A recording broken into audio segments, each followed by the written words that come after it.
Assalamualaikum warahmatullahi wabarakatuh.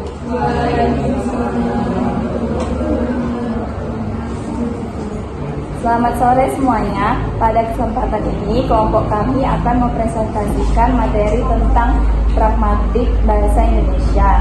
Yang terhormat, dosen pengampu mata kuliah kajian kebahasaan yaitu Ibu Silvina Novianti SPD MPD. Perkenalkan, kami dari kelompok 6. Nama saya Kesha Oktavia Fitridean dengan NIM A1D1251167. Dan saya Putri Belasari dengan NIM A1D1251150.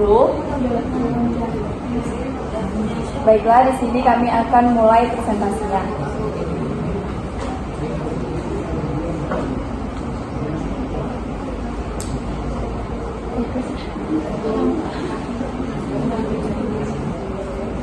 Latar belakang. Dalam kehidupan sehari-hari, ketika kita berkomunikasi dengan orang lain, makna dari suatu kalimat tidak selalu sama persis dengan kata-kata yang diucapkan.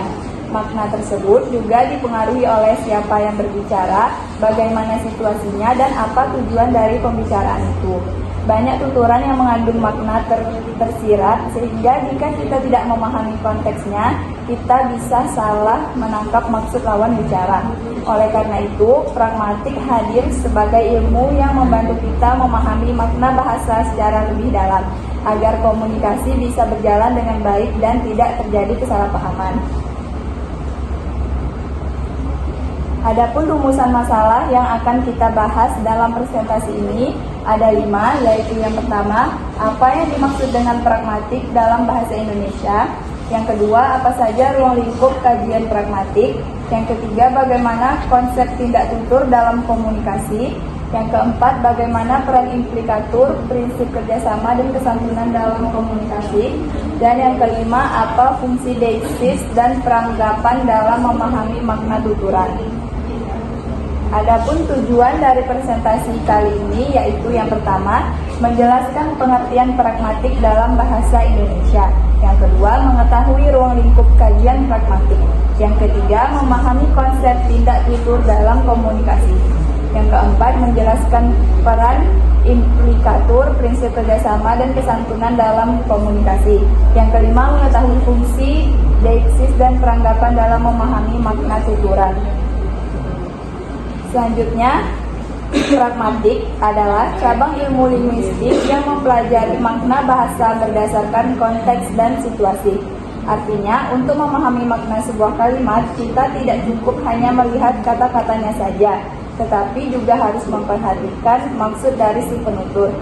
Sebagai contoh, kalimat udara di sini panas ya. Jika kita lihat dari kata-katanya saja, kalimat ini hanya menyatakan kondisi cuaca. Namun dalam konteks tertentu, kalimat tersebut bisa bermakna sebuah permintaan. Misalnya lawan bicara untuk menyalakan kipas angin atau AC. Inilah yang membuat pragmatik menarik. Satu kalimat bisa memiliki makna yang berbeda tergantung situasinya. Selanjutnya, ruang lingkup pragmatik. Pada slide ini kita membahas tentang ruang lingkup pragmatik. Ruang lingkup pragmatik berkaitan dengan bagaimana bahasa digunakan dalam kehidupan sehari-hari yang dipengaruhi oleh konteks. Artinya, dalam pragmatik kita tidak hanya melihat makna dari kata-kata secara langsung, tetapi juga mempertimbangkan situasi, siapa yang berbicara, kepada siapa, di mana, dan dalam kondisi apa tuturan itu disampaikan. Hal ini penting karena satu kalimat bisa memiliki makna yang berbeda jika digunakan dalam konteks yang berbeda. Dalam kajian pragmatik, terdapat beberapa aspek utama yang dipelajari yaitu deiksis, implikatur, peranggapan, dan tindak tutur. Keempat aspek ini saling berkaitan dan membantu kita memahami makna sebenarnya dalam komunikasi, sehingga tidak terjadi kesalahpahaman. Selanjutnya akan dijelaskan oleh Putri Belasari.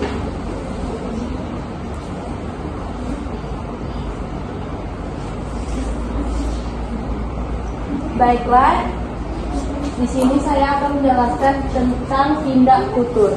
Jadi, tindak tutur adalah tindakan yang dilakukan seseorang melalui bahasa dalam proses komunikasi. Jadi, ketika seseorang berbicara, sebenarnya ia tidak hanya menyampaikan informasi, tetapi juga melakukan suatu tindakan tertentu. Misalnya, saat seseorang mengatakan, "Tolong ambilkan buku itu," tuturan tersebut bukan hanya kalimat biasa, tetapi mengandung maksud untuk meminta bantuan orang lain. Dengan demikian, setiap tuturan memiliki tujuan seperti meminta, memerintah, menyarankan, atau bahkan menolak sesuatu secara halus. Oleh karena itu, memahami tindak tutur sangat penting agar kita bisa menangkap maksud sebenarnya dari lawan bicara. Selanjutnya ada implikatur. Jadi, implikatur adalah makna tersirat dalam suatu tuturan, yaitu makna yang tidak disampaikan secara langsung, tetapi dapat dipahami melalui konteks dan situasi. Dalam kehidupan sehari-hari, kita sering menggunakan implikatur untuk menyampaikan sesuatu secara tidak langsung. Misalnya untuk menjaga kesopanan atau menghindari sebuah konflik. Contohnya ketika seseorang mengatakan, "Rumahnya jauh juga ya." Kalimat ini tidak hanya berarti informasi tentang jarak, tetapi bisa juga bermakna keluhan, rasa malas, atau bahkan penolakan secara halus untuk berkunjung. Jadi, untuk memahami implikatur, kita harus mampu membaca situasi dan maksud tersembunyi dari penutur. Baiklah, selanjutnya ada prinsip kerjasama. Prinsip kerjasama adalah aturan yang digunakan dalam percakapan agar komunikasi dapat berjalan dengan baik, lancar, dan efektif. Dalam prinsip ini, penutur dan lawan penutur diharapkan saling bekerja sama dengan cara memberikan informasi yang cukup, benar, dan relevan. Sebagai contohnya, ketika seseorang bertanya, "Kamu sudah makan?" Lalu dijawab, "Saya masih mengerjakan tugas." Jawaban tersebut memang tidak secara langsung menjawab pertanyaan, tetapi tetap relevan dan bisa dipahami oleh orang tersebut belum makan. Hal ini menunjukkan bahwa dalam komunikasi yang terpenting bukan hanya jawaban langsung, tetapi keterkaitan makna dalam konteks percakapan. Selanjutnya ada prinsip kesantunan. Jadi, prinsip kesantunan berkaitan dengan cara kita menggunakan bahasa agar tetap sopan, menghargai orang lain, dan tidak menyinggung perasaan lawan bicara. Kesantunan ini sangat dipengaruhi oleh situasi, hubungan sosial, serta budaya yang berlaku. Misalnya, cara kita berbicara dengan teman tentunya berbeda ketika kita berbicara dengan orang yang lebih tua dari kita. Contohnya seperti bisa tolong tutup pintunya, terdengar lebih sopan dibanding tutup pintunya. Dari contoh tersebut, kita bisa melihat bahwa pemilihan kata dan cara penyampaian sangat mempengaruhi kesan dalam komunikasi. Oleh karena itu, prinsip kesantunan sangat penting untuk menjaga hubungan sosial yang baik. Selanjutnya ada dieksis. Dieksis adalah kata atau ungkapan yang digunakan untuk menunjukkan sesuatu, baik itu orang, tempat, maupun waktu, yang bermakna sangat bergantung pada konteks. Contohnya dalam kalimat "saya di sini sekarang", kata "saya" merujuk pada siapa yang berbicara di sini. Di sini merujuk pada tempat penutur berada. Dan "sekarang" merujuk pada waktu saat tuturan itu disampaikan. Jadi, makna kata-kata tersebut bisa berubah-ubah, tergantung pada siapa yang mengucapkannya dan dalam situasi apa. Jadi dieksis membantu kita memahami makna tuturan secara lebih tepat berdasarkan konteks yang ada. Yang terakhir ada peranggapan. Jadi peranggapan adalah asumsi atau anggapan awal yang sudah dimiliki sebelum suatu tuturan disampaikan. Atau dalam sebuah kalimat seringkali terdapat informasi yang tidak disebutkan secara langsung, tetapi sudah dianggap diketahui oleh pendengar. Contohnya dalam kalimat, dia sudah berhenti merokok. Dari kalimat ini kita bisa melihat langsung, memahami bahwa sebelumnya orang tersebut pernah merokok. Peranggapan ini sangat penting dalam komunikasi karena membantu kita memahami makna yang tersembunyi tanpa harus dijelaskan secara rinci. Jadi, peranggapan tidak sama antara penutur dan pendengar. Bisa terjadi kesalahpahaman dan komunikasi. Baik, demikian presentasi dari kelompok kami. Selanjutnya, kita akan membuka sesi tanya jawab. Bagi teman-teman yang ingin bertanya, silahkan angkat tangan terlebih dahulu.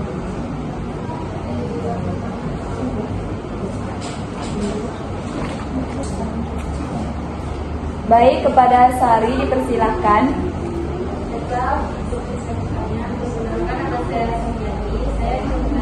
Apakah komunikasi yang selalu langsung lebih efektif dibandingkan komunikasi yang menggunakan implikator dan mengapa?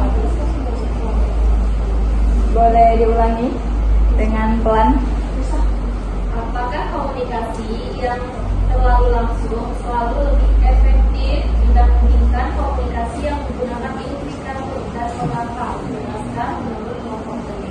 Baik, terima kasih kepada Sari atas pertanyaannya. Selanjutnya, adakah yang ingin bertanya? Baik, kepada MD dipersilahkan. Ya, pertanyaannya adalah bagaimana peran pragmatik dalam mencegah kesalahpahaman komunikasi? Baik, terima kasih atas pertanyaannya. Selanjutnya, baik, kepada Rian dipersilahkan.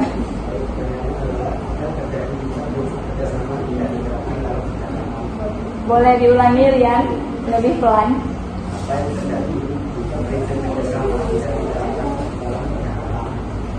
Baik, terima kasih atas pertanyaannya. Berikan kami sedikit waktu untuk berdiskusi mencari jawabannya. Yang akan dijawab oleh Putri Bella Sari. Baiklah, saya akan menjawab pertanyaan dari Sari.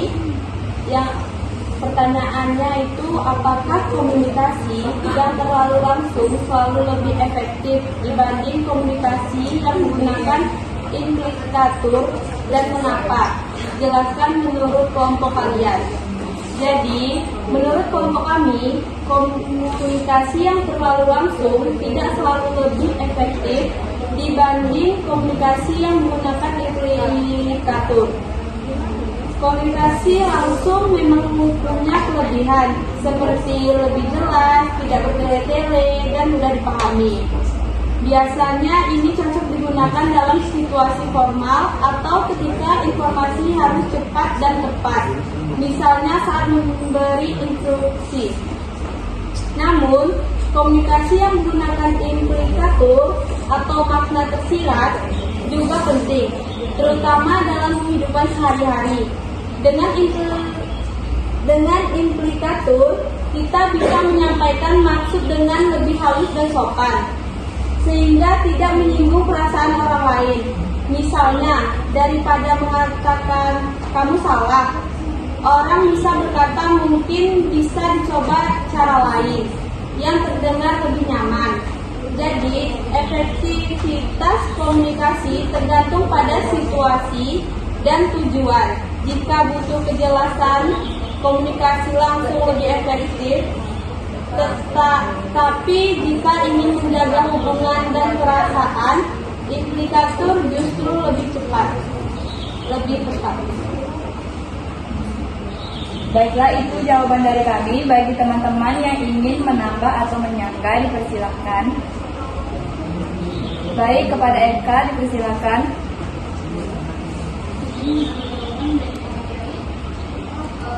Selain itu, sebenarnya komunikasi langsung atau tidak langsung bisa tergantung pada siapa kita berbicara. Kalau dengan orang yang tidak dekat dengan kita, biasanya kita lebih bisa menggunakan indikator karena sudah saling paham maksud satu sama lain. Tetapi kalau dengan orang yang belum terlalu akrab, komunikasi langsung sering lebih aman supaya tidak terjadi salah pengertian. Di sisi lain, komunikasi yang terlalu langsung kadang bisa terdengar kasar atau menyinggung perasaan, apalagi jika disampaikan tanpa memperhatikan situasi. Sedangkan indikator bisa membantu menyampaikan pesan dengan lebih halus dan sopan. Jadi, yang paling penting bukan memilih salah satu, tapi menyesuaikan cara komunikasi dengan kondisi, tujuan dan perasaan lawan bicara agar komunikasi tetap efektif dan nyaman. Terima kasih. Baik, terima kasih kepada Eka. Bagi teman-teman, adakah yang ingin bertanya lagi? Menambahkan? Baik, jika tidak ada, kepada Sari, apakah jawaban dari Bella dan tambahan dari Eka dapat diterima? Baik, terima kasih Sari. Selanjutnya, pertanyaan kedua yang ditanya oleh NB Citra Pamungkas, yaitu pertanyaannya, bagaimana peran pragmatik dalam mencegah kesalahpahaman komunikasi?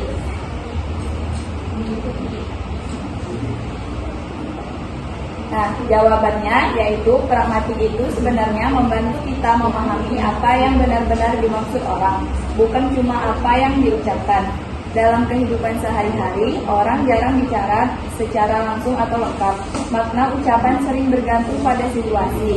Nah, disinilah pragmatik berperan supaya kita tidak salah paham. Misalnya, kalau seseorang bilang panas ya, dia mungkin bukan cuma komentar tentang cuaca, tapi sebenarnya ingin menyalakan kipas atau membuka jendela. Kalau kita paham konteks seperti ini, kita jadi bisa menangkap maksudnya dengan tepat. Selain itu, pragmatik juga membantu kita menyesuaikan cara bicara dengan siapa kita bicara. Cara berbicara ke teman tentu berbeda dengan ke guru atau dosen atau orang yang lebih tua. Kalau tidak menyesuaikan, bisa terjadi kesalahpahaman atau bahkan dianggap tidak sopan. Pragmatik juga membantu kita memahami ucapan maksud tersembunyi dalam ucapan, seperti sindiran, permintaan halus, atau penolakan yang tidak langsung. Tanpa pemahaman ini, kita bisa salah menafsirkan dan komunikasi jadi tidak nyambung. Jadi intinya pragmatik itu penting karena membantu kita memahami maksud sebenarnya dari ucapan, menyesuaikan cara berkomunikasi dan menghindari kesalahpahaman dalam percakapan. Dengan memahami pragmatik, komunikasi jadi lebih lancar dan hubungan dengan orang lain juga lebih baik. Sekian jawaban dari kami. Apakah ada teman-teman ada yang ingin menambah atau menyanggah? Sepertinya tidak ada. Baik, kepada Andy, apakah jawaban kami dapat diterima?